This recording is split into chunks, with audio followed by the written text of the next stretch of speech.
Hey everybody, in this video I'm gonna be showing you guys how to activate public bank credit card very easily. So before we get started, I just want you guys to like this video and subscribe to our YouTube channel for more amazing helpful content like this. With that all being said, let's get started with today's video.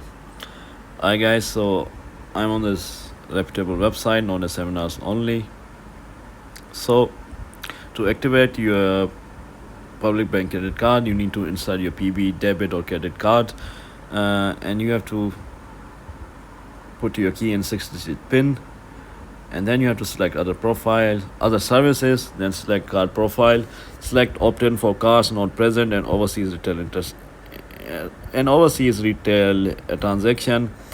So the eligibility for this is minimum income RM 36,000 per annum, minimum age requirement principal 21, supplementary 18, and the benefits you get are annual fee free for life, annual fee waiver for life for both principal card members and supplementary card members. You also get 5% cash back. So these are all the benefits. You can read them through for this credit card, and you also get contactless payments and everything else. So yeah guys, this is how you do it.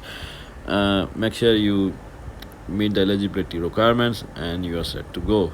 You just have to follow these steps, and this is how you do it. So if you found this video to be helpful guys, then thanks for watching, and I'll see you in the next video very soon. Peace.